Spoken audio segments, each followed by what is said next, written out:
Hello and welcome to the Moms Who Know podcast. I'm your host, Chanel Nielsen, for this episode of Couples Who Know. And my husband, James, is here with me. James, thanks for being here. I'm so glad to be here. Today, we're going to talk about an issue that we hear a lot about. A lot of couples struggle with this, and that is budgeting and couple finance.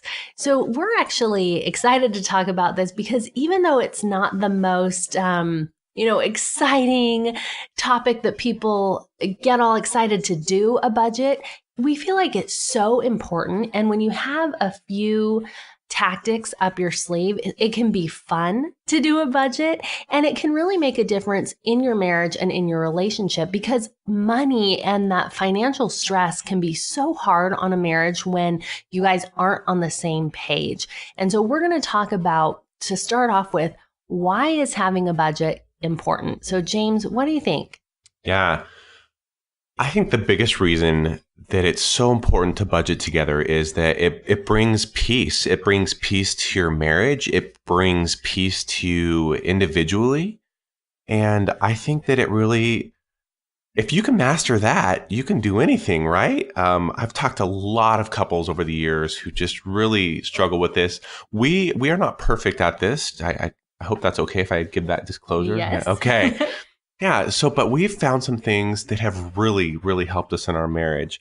And I hope that as we talk today, that you can find some things that might work for you too.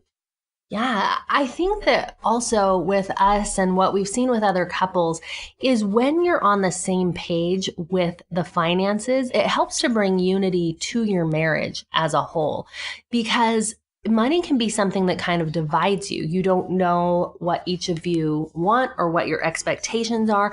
And when you have a budget and when you're working on it together, it really makes the expectations clear, what each of you expect. And it opens up that conversation and keeps the communication open. So there's this awareness and there's this, coming together. Oh, this is what I want. This is what I expect. And having that really can help you to build your marriage. Yeah, I agree totally. The thing that I wanted to point out with too is this can help your kids. This can help your family when you get your budget under control. I remember being a young boy, and I don't know why I would worry about money. It's the weirdest thing. Like I would go up to my parents and say, "Hey, are we okay? Or are we poor?" And they would just look at me and go, "Why are you worried about this?" And I think maybe it was because I just heard them talking about money and how expensive things were. But I think that you can get your family involved in this, and it's powerful to be in control of the budget. Your kids will sense that you're in control. I truly believe that. They'll know that things are okay because mom and dad have a handle on it and they do it together. I've heard a lot of couples maybe even fight about this in front of kids, and kids know it. They're aware of it. And I just think that, yes, control over money, taming that beast is so beneficial. There was a quote I really like by P.T. Barnum. He says that, let me see if I can find it. Yeah, money won't behave until you tame it. And I think that's so true. Yeah, I love that point about the kids, because I even see it with our kids. If we say, just certain things, they pick up on our anxiety or our stress. And one of the things that we have started to put into practice in our family is when we have an unexpected expense, we say, "Thank goodness we're rich. We're so glad we're rich."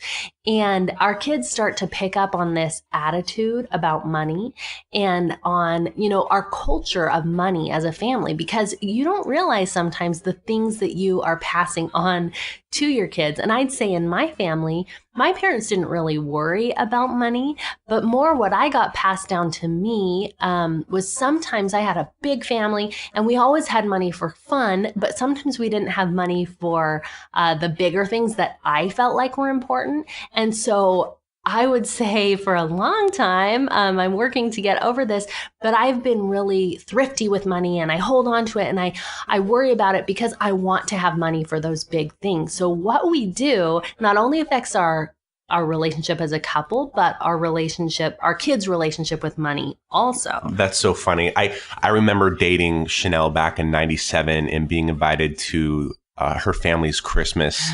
And I was just in awe of this Christmas. It was beautiful and it was wonderful. And her parents really know how to do a great Christmas. And I thought that was going to be something that would trickle over to our marriage. And so I was like, wow, we're going to, how are we going to do this? And Chanel, like she said, is pretty thrifty with that. But it's funny what we take with us from our backgrounds. One thing I wanted to point out is one of the big benefits of doing a budget together is that you're both in control and it's not just one person. You're not having to ask the other person for permission to buy something, because I don't think any one person in a relationship should feel like they have to do that. And I'm speaking from experience because I would do that.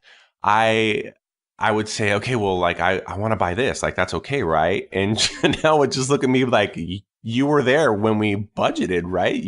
Well, and that's how the conversation goes more now. Okay, I would say there's an evolution. So the first several years ago, it would be like James would say, I want to go out to lunch with some guys from work, or I need new shoes. I want to buy that. Okay. And I was the police because I was the only one doing the budget. And I'd have to say, no, you can't do that. Yes, you're earning all the money, but no, you can't go spend it. And it made me the police of the money, and it made me the bad guy, and it set us up for this unequal relationship where I was bossing him, and that didn't work very well. And then the next step was we did the budget, but kept on to that habit of you asking me, and it has evolved to now, if James wants to buy something, he'll say, I need to buy new shoes. Let's go check the budget. And it's a much better feeling and much more awareness of what's going on. True. So I think that we both maybe struggle with that a little bit, because I'm thinking of when we lived in Idaho, an early morning when Chanel came in.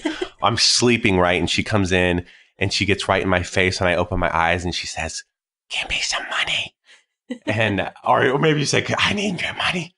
And it was a garage sale going on next door.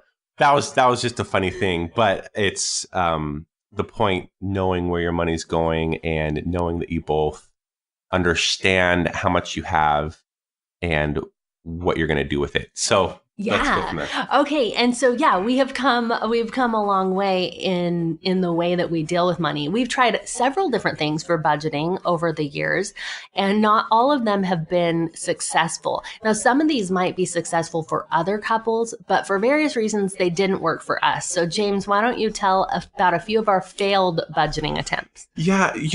I'll start off with the envelope budgeting that we used to do, just spending cash. And that was okay. And that was probably better when it was a smaller family. Would you agree? It sort of worked. It wasn't the best, just because as our family grew, that wasn't very fun to take all that money with you. Yeah, explain what shopping, it is, right? in case people aren't familiar Right, with sure. that. So it's just that you would set aside a certain amount of cash and put it in an envelope, or you could set up an envelope for groceries, an envelope for this is my eating out money. And so the idea is you would have that envelope that you go to the grocery store with, and you couldn't spend past what was in the envelope, right? So you couldn't buy it if you didn't have the money. So you ended up putting things back, and that's a lot of fun. And people are looking at you at the store like, what are you guys doing? Yeah, you have a calculator in the grocery store if you're doing this method, Yes. Because if you don't have enough money, you don't have enough money. And that, Right. You're going to make sure you have enough. So that is one way of doing it. Go ahead. I would also just say with the envelope method, one thing, the reason that didn't work for us is because it's very inconvenient. So James never got paid in cash for his work. So we would have to make a special trip to the bank and then pull it out in cash. And then we couldn't do it by month. Usually we had to do it by paycheck. And then you're dividing it all in envelopes. And sometimes you want to buy something, but you don't have the right envelope with you. And the biggest pain of all with that is gas, because at the gas station, I just want to swipe a card at the pump. I don't want to have to go in. And if you have kids in the car, you don't want to unload 3 kids and go in and pay your cash and then come back and then go back and get your change. Anyway, it's just very inconvenient, but it definitely keeps you accountable. That is the plus side to that one. True. So then I was going to say, as we evolved, we went to something along the lines of, I think Mint is what it's called online, and you can program everything. You connect it to your bank account, but then you have to try to reconcile it because it doesn't recognize everything you do. So I was all really interested in setting this up, and we did it, and it just wasn't recognizing everything that we put in, and it took a lot of time. It didn't capture all of the different categories that we have set up. So it just didn't work for us. Yeah, I think one thing with that one is, for example, Walmart.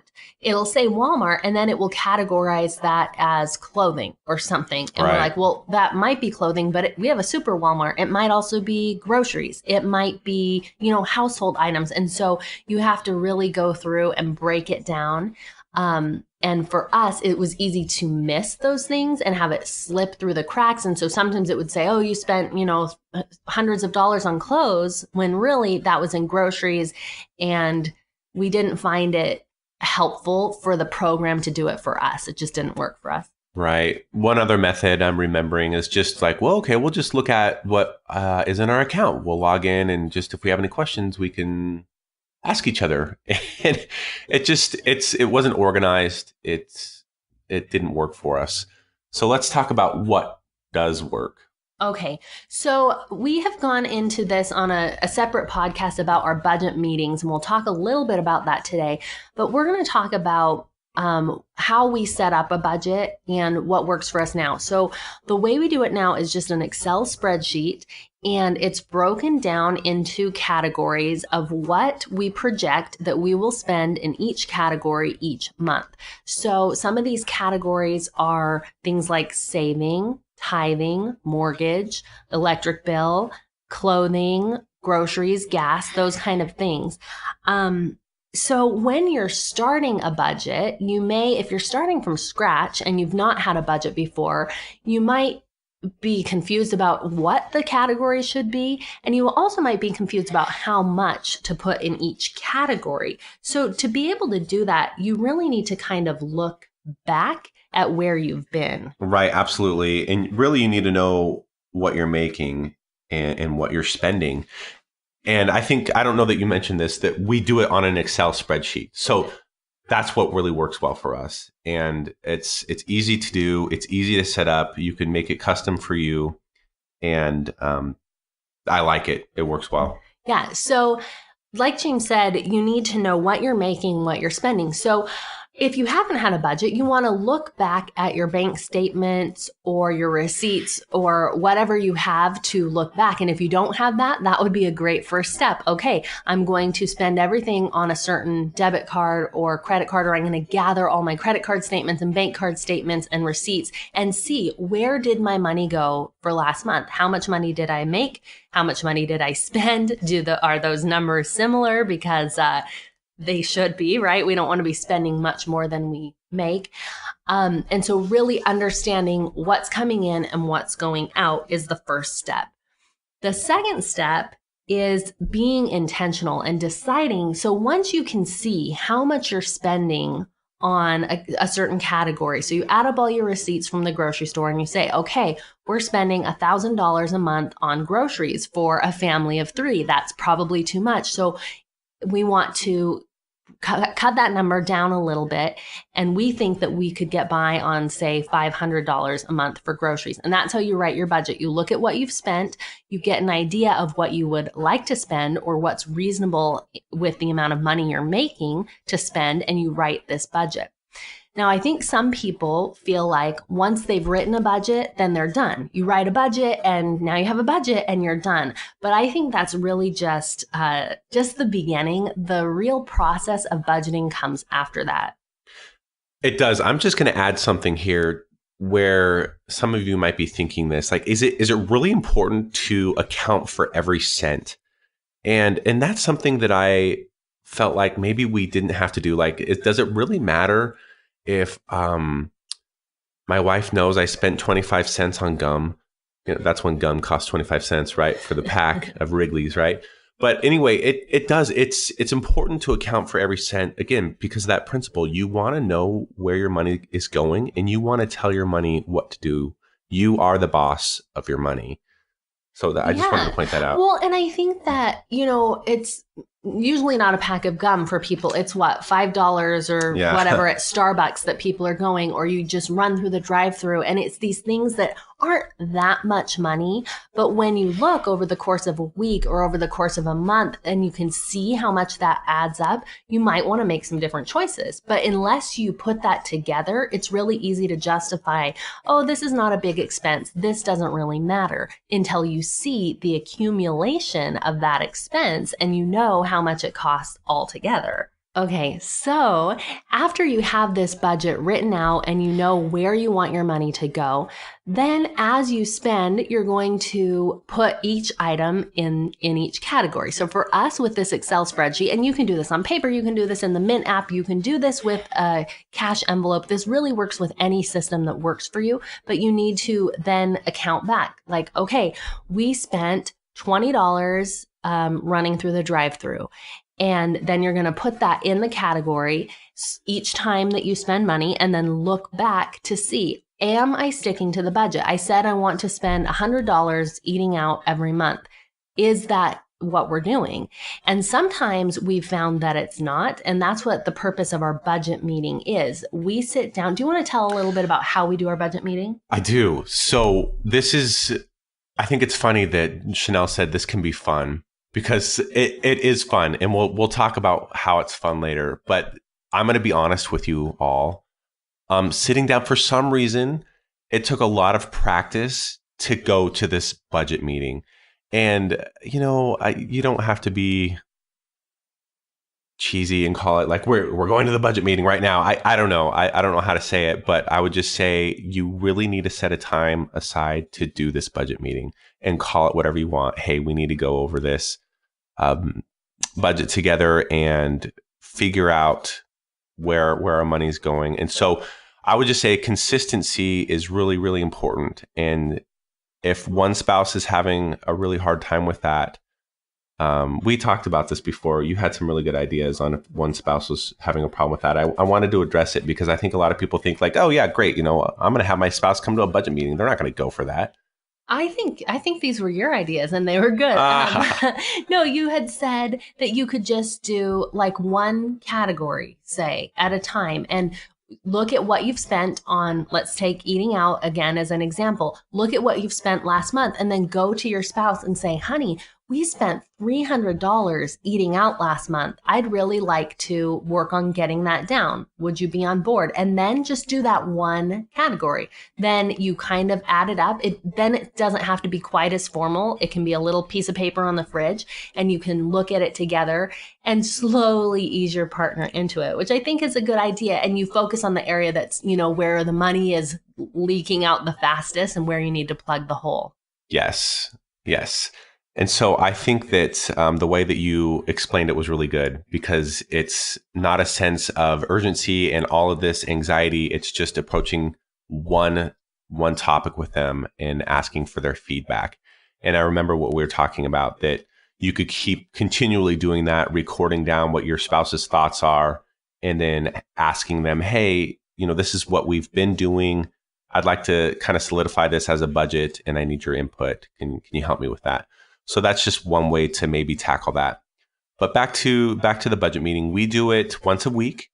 We'll come into our office and Chanel will record typically. And I will have the iPad in front of me where I've got, we bank with Wells Fargo. So I've got that app up and we go over every single line item. And if you don't do it every week, that's where it gets really challenging because it adds up and you don't want to be doing this forever. It should be, what would you say a typical budget meeting takes that we do? 10, 15 minutes? Yeah. I mean, if we're on it and we do it every single week, probably 10 minutes. And then it's not a big deal and we enter it in and it's fine. And we'll usually do it over the weekend and we're set, ready to go for the next week. Yeah. Totally. Yeah. So that's what we do in our budget meeting. Now, because we're doing this once a week, we kind of have a little snapshot each week. Okay, here it is the second week of the month, and we've spent 75% of our grocery budget. We probably need to cool it on the grocery budget, eat some leftovers, see what's in the pantry. It just gives you an idea moving forward of how to proceed. Or if we, oh, we've barely spent any gas, let's go on a road trip or whatever. It can be exciting too to see how much money you have left, but you just have an idea of what you've already spent and what you have left to spend. Right, right. And so listen, we actually will involve the kids with this too. We don't really have them come into the office with us, but if like for groceries, food is a big topic around here. Oh, our boys just eat and eat. So and eat. we'll give them an idea of where we're at. Like our kids know our grocery budget, and of course we're going to feed our kids. Nobody's going hungry. Okay, we're fine, but it just helps everybody plan ahead, right? Okay, this is where we're at. This is our family food budget, and it's funny because we'll come home from grocery shopping and like eat all the food within It's crazy, right? It'll just disappear in 2 days. But I guess that's another topic.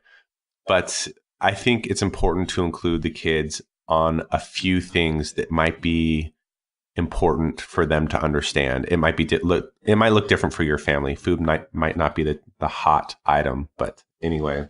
Yeah, I want to make sure while we're talking about budgeting here that we talk a little bit about establishing future goals, because yes, the purpose of a budget is to make sure that you're living within your means, but you also want to make sure you're planning for the future and that there are items in your budget where you're saving, where you're making sure that you have money for the fun things that you want to do in life.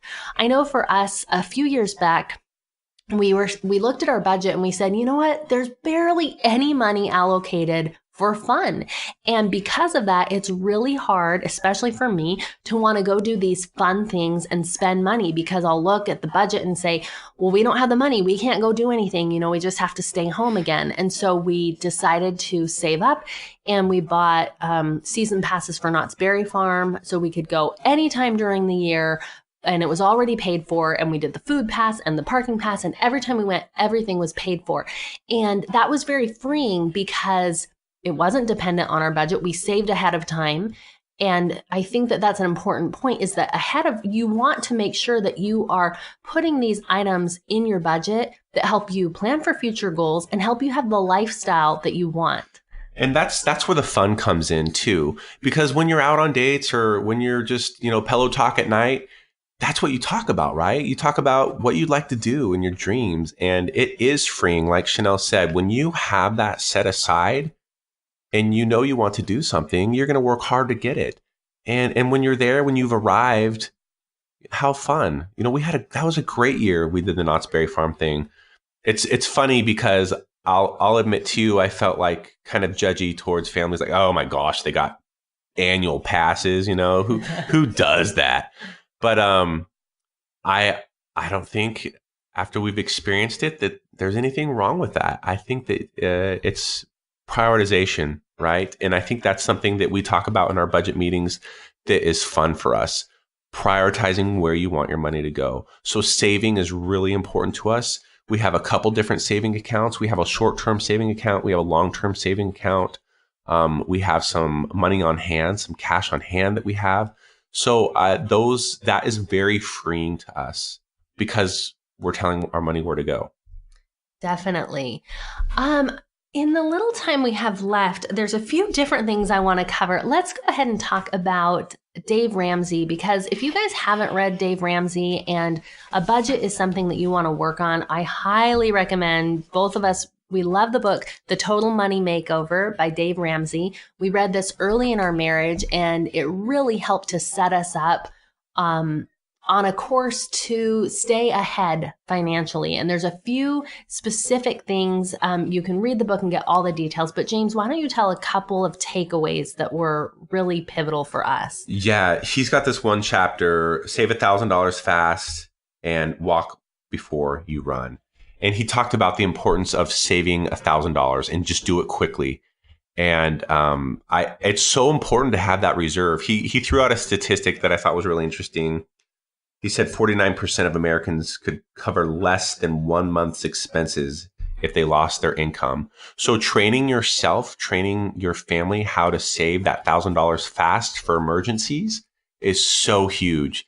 And when we first read this book, we did not have that. We did not have the $1,000. Oh, we barely had 100. We were young and poor when we first read so this. Right, when we read it, we're like $1,000, like it might as well be $1 million, right? Yeah. So how do we get there? And so you'll have to check the book out, but I mean, he talks about how to do it, and it's not as hard as you might think it is. It's doable. And so that was one idea. There's a chapter there you can read about it and why it's important to have that. And before you move on to the next one, I just want to add the why behind having that $1,000 emergency fund. You know, things come up. And if you are a parent, you know this already, right? You've got medical expenses that can be unexpected, or appliances break down, or cars break down, on and on and on. There's so many things. Our son, they used to issue Chromebooks at the school, and he left it on the car and it got run over, and unexpected $200. So you can have this awesome budget where you're like, we are going to tell our money where to go. And then your kid leaves their Chromebook on the car and you're $200 over budget. But this $1,000 emergency fund saves you from all those things that are going to go wrong, and then you're able to pay it and still stick to your budget. So what it really is insurance to keep your money going where you want it to go. Yeah, and by the way, we're going to have to dip into that insurance because we have a plumbing issue over here this morning. We have a 2-year-old, and he put something down. I was playing Joe Plumber this morning, and it's not going well, hon. Thank goodness we're rich. Thank goodness. Yeah, thank goodness we've got that money saved up for those things. The other thing that he pointed out was in chapter 7, the debt snowball. And he talks a lot about why you've just got to get out of debt. And there's all these testimonials of people in there on how they got out of debt, why it's so important to get out of debt. And I can't say too much more about it other than it is so liberating. It's so freeing to get out of debt, and highly recommended. I mean, what would you say on this one too? Yeah, I would just say if you are in debt, then really prioritize getting out of debt. We have not, because we read this pretty early in our marriage, we haven't dealt with a lot of debt. So I don't know, totally all the way that it feels, but we have had little bits here and there where maybe we had a credit card that we couldn't pay off or something like that. And man, for me, that kind of stuff keeps me up at night. I don't want to have, something hanging over my head. And so whatever needs to happen to do that, to get out of debt, we're not going to go into all the specifics, but again, we recommend this book, Dave Ramsey, and looking into ways that you can slowly start chipping away at it, even if it's going to be a big process. Slow and steady, you will get there. I would say that if you could both get on board, you and your spouse, with that, it's so doable. He talks about, eating an elephant one step at a time. He talks a lot about baby steps, and just don't feel like it's not doable. Because it is, and you can start at any time. That's something else that was reiterated in the book. You don't have to be a young married couple to do this. So I would encourage all the listeners out there to really try to get your spouse on board and do this as a team, because it's much, much funner as a team. You can dream together. You can both be on the same page. Nobody has to be the police. And it's been something that's been really healthy for our marriage to do this budget meeting. I want to also finish up by saying, I started at the beginning saying budgeting can be fun. I wanted to share a few fun experiences and how this budget has been fun for us. So there have been many times in our marriage when we come in and we look at the budget and we look at what we need to spend and we say, how is this ever going to work? And money is so tight. And then when we think that kind of as a game and we say, okay, we have, $50 for the groceries and we've got all these kids, and how are we going to do that this week? And then to get really creative with our meals to figure things out, that can be fun. I know that might sound silly, but it's sort of like a game. Like, how can I feed my family with, a package of dried beans and a can of tomatoes and whatever I have in the fridge because I am sticking to this budget. And it's amazing sometimes the things you can come up with.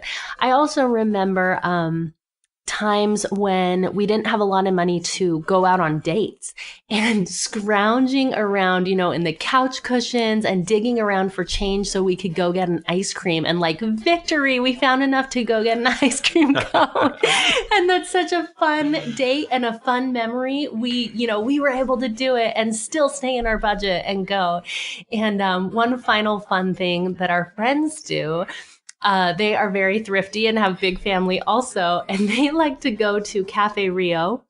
And they have an app where if you eat, meals, you can scan the app, scan your receipt and get a free meal. And so sometimes they like to look on the ground or in the trash can and scan receipts for their date and get a free Cafe Rio meal, which I think is just hilarious and a funny memory for them. And it keeps them in their budget and keeps staying in the budget fun. I love it. I think that's so fun.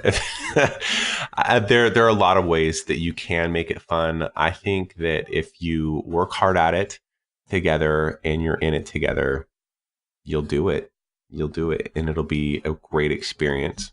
Yeah. And then beyond just the little things of fun, you are building this unity. You're together. You guys are on the same page about where you want your money to go. And that is the end goal with all this budgeting, is that it strengthens your marriage and that money doesn't come between you, but really can be used for what you want it to be used for in your family. So I hope this has been helpful. I hope that whether, however you're doing your budget now, you've gotten some ideas on how to make it better and how to make it more fun. Thank you everyone for being with us today, and we'll see you next week on Moms Who Know.